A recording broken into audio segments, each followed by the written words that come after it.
ಭಾರತ ದೇಶದಲ್ಲಿ ಮಕ್ಕಳ ಭವಿಷ್ಯ ಜೊತೆಯಲ್ಲಿ ಏನು ಚೆಲ್ಲಾಟ ಮಾಡ್ತಾ ಇದೆ ಇವತ್ತು ಕೇಂದ್ರ ಸರ್ಕಾರ.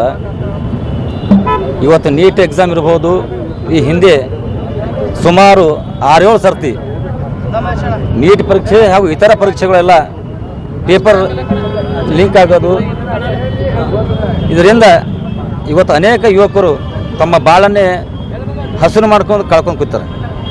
ಅಂಥದ್ರಲ್ಲಿ ಇವತ್ತು ಸುಪ್ರೀಂ ಕೋರ್ಟ್ನಿಗೆ ಹೋದಾಗ ಸುಪ್ರೀಂ ಕೋರ್ಟ್ ಕೂಡ ಈ ದೇಶದ ಯುವಕರು ಒಂದು ಝಳ್ಳಿಯಾಗಿರಂತ. ಅದಕ್ಕಾಗಿ ಇವತ್ತು ಏನು ದೆಪ್ತಿಯಮ್ಮ ಒಬ್ಬ ಅಮೇರಿಕಲಿಂದ ಬಂದು ಇವತ್ತು ಇಂಡಿಯಾನೇ ಅವರು ಒಂದು ಕಾಕ್ರೋಚ್ ಪಾರ್ಟಿ ಅಂತ ತಗೊಂಡು ಇವತ್ತು ದಿಲ್ಲಿಯಲ್ಲಿ ಯುವಕರ ಭವಿಷ್ಯಕ್ಕಾಗಿ ಶಾಂತಿ ರೀತಿ ಅಂತ ಒಂದು ಹೋರಾಟ ಮಾಡ್ತಾರೆ. ಇವತ್ತು ಇಂಡಿಯಾ ದೇಶದಲ್ಲೇ ಹಿಂದೆ ಎಂದೂ ಕಂಡರಿಲಾರ್ದಂಥದ್ದು ಆ ಹೋರಾಟ ಶಾಂತಿ ರೀತಿಯಿಂದ ಹೋರಾಟ ನಡೀತಿದೆ.